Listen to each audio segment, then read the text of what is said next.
pretty rusty on it myself. I haven't done it in a while. I just kind of brought it out here. But what I'm trying to show them, come here for a second, is like every 3 feet you change it. So for the first 3 feet, you just throw it straight in this way, you know, like that, but it should go in. Sort of like that.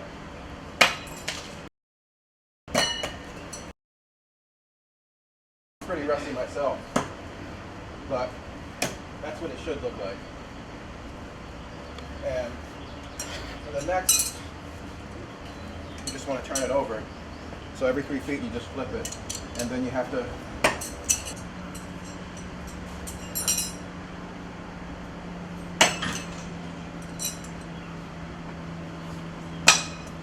So, alright. I want to get started. You want to come through? All right. Careful. All right. My name is Andre Duza. I write bizarro horror. For those of you who don't know what bizarro is, that's basically akin to what you'd find in the cult section of your video store. If there were video stores anymore, I guess those are kind of disappearing. So I guess a simpler explanation would be I write a lot of weird, freaky shit with a lot of violence, but not for violence sake. A lot of social commentary, some comedy. I published my first novel in 2004 by Deadeye Press, which is an imprint of Eraserhead. That book was called Dead Bitch Army. And I think if it wasn't for Carlton Mellick at Eraserhead accepting that book, I'd probably still be floating around trying to find a publisher because it was passed up by just about anybody. Just about everyone. I try to balance the writing out by working during a day as a trainer. I also teach Kung Fu, which sort of, it's sort of a battle with both sides, continuously, because I'm always trying to find time. For instance, I have clients at, say, 6 a.m., 7 a.m., training clients. I come home, have to drive my kids to school, and then I come home and I'm home with the baby.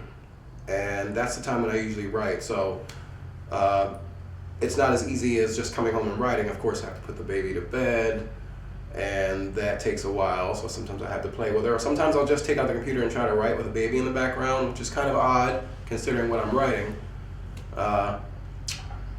And then when the kids get home, I go out and train again at night, and I try to write late at night, which allows for very little sleep. And then the next day I start the whole crazy process over again. I like writing everything. It's just that when you start talking about violence and you really delve into the violence, it's not just something that happens in passing. Oh, he got shot, now he's out of it, and now you're back to the other characters that are alive. When you stop for a minute and kind of talk about the violence, people automatically just assume first of all, they think you're nuts or, evil somehow. And then they just tag you with horror.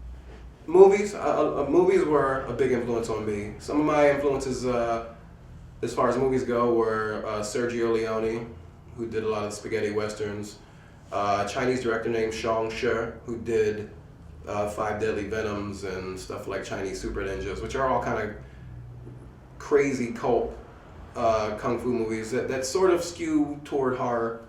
Also John Carpenter, let's see who else, Stanley Kubrick, of course.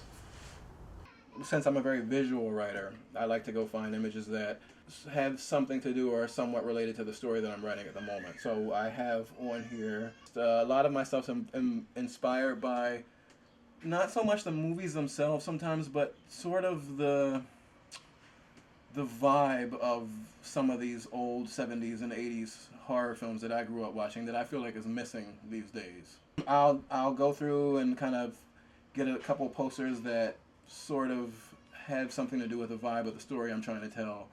And whatever story I'm working on at the moment, I'll set that poster up as the desktop background. Well, of course, I'm his biggest fan. It's certainly, it's just like so normal to me. I think his stuff is great. I think he could do, I think he needs to get the opportunity to actually put his writing into film so that more people can see it, and he can really be, just have his artistic side come out a little bit more in film. I think that would be great. I come from a very religious household, very sheltered, very small view of the world, which was a very small and fearful view of the world. And I think early on I questioned that. So that kind of led to me exploring these things that I wasn't supposed to explore, and they seemed taboo.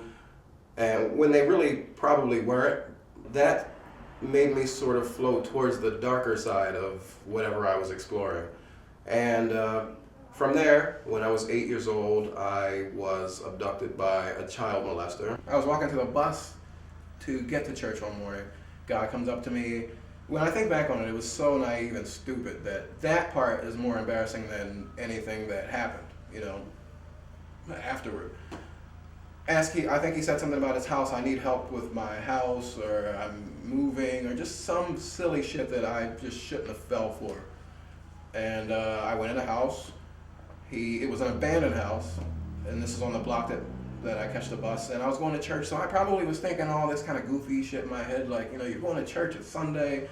God wouldn't let anything happen to you. Of course this guy is honest, and blah, blah, blah, blah, blah. So I go into his house, and not his house, but into the abandoned house, and he puts something like I think it was a door, a freestanding door, over the door, pulls a gun, and he's like, if you don't do what I say, then I'm going to use this on you. I don't want to hurt you, blah, blah, blah. So I think the thing about that whole situation is, it's one of those things where when you kind of think that you're dead or you're going to die, and you survive it, life becomes something completely different. And getting back to what I was saying about not getting along with my mom and my immediate family because of the way they were, I think that was the point where I sort of shifted from their way of thinking, because like I said before that everything was sunshine and Disney and church and shit, and nothing bad ever happened as long as you pray and all that kind of silly crap. This action figure prototype that was made for the graphic novel, when we sold the graphic novel to a publisher, was to sell them the idea for like an action figure to go along with it. But I never liked the sculpture. I never liked the sculptor they picked. I wanted to pick the sculptor like I had picked all the rest of the artists, but they were really like, my friend was like, oh, I know this guy, knows this guy, knows this guy, and then this is what we got as a result. So, I mean, it's cool, and it's kind of nice having a prototype action figure made from a character from your book, but, that all turned out kind of shittily, so. And then from that point on, I kind of had a lot of anger issues and problems with authority, male authority figures, and my mother got me into therapy. And I spent years in therapy. I pretty much grew up on therapy, and that kind of matured me quickly. But what it also did was my therapist would always tell me to write my thoughts down in a journal, because I had a lot of twisted thoughts, and I just didn't know how to deal with what I was feeling. So eventually that just turned into stories, and as I got older, the stories kind of became more and more complicated, and that eventually led to writing.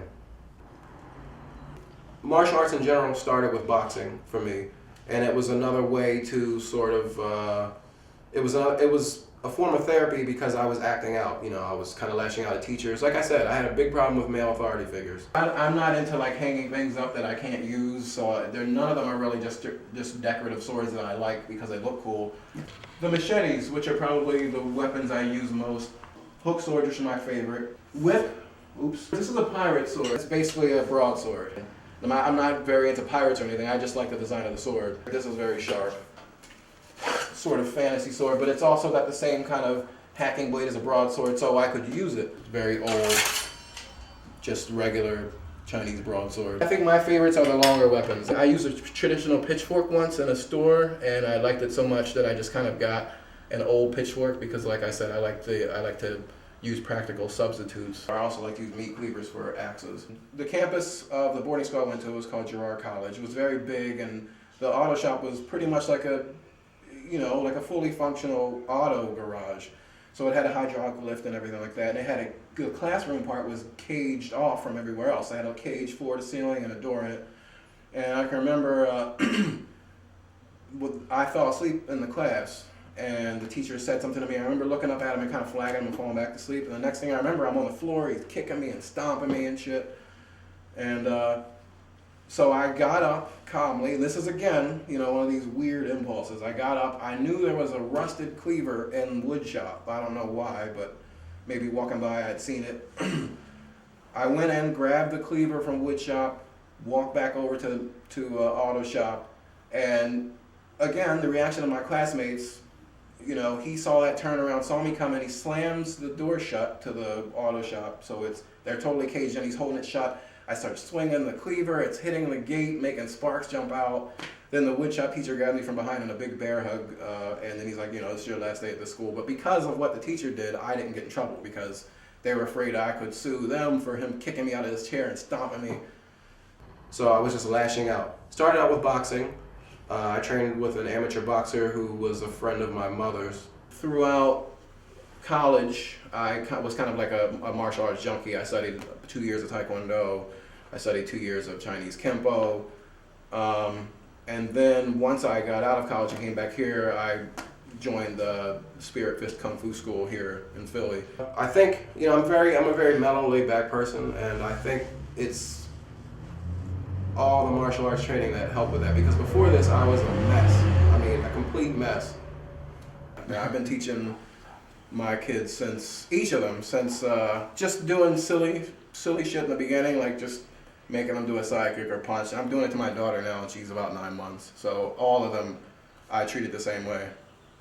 You're training your 9-year-old daughter. 9-month-old daughter. Well, you can't really train them at that age, but messing around with her, sort of, getting her used to throwing punches and kicks. Okay. But I did that with all of them. Does he train you in martial arts too, or not? Yeah, a little bit. Not so much, anymore, but I know a few things. I don't think you can be part of this family without knowing anything. Yeah. I almost don't want to say this, but in a way, it's sort of like one of the best things that ever happened to me. Most people, when they have those kind of, when they go through something like that, and it never leaves your mind. So when the images pop up, they either lead you down this road, this like shameful road, or this like embarrassed or depressed. And I felt that coming, and I just was like, I'm not gonna run from this shit anymore. I'm gonna, if this thing ever pops into my head, I'm gonna use it to make myself into someone who would never, fall victim to something like that again.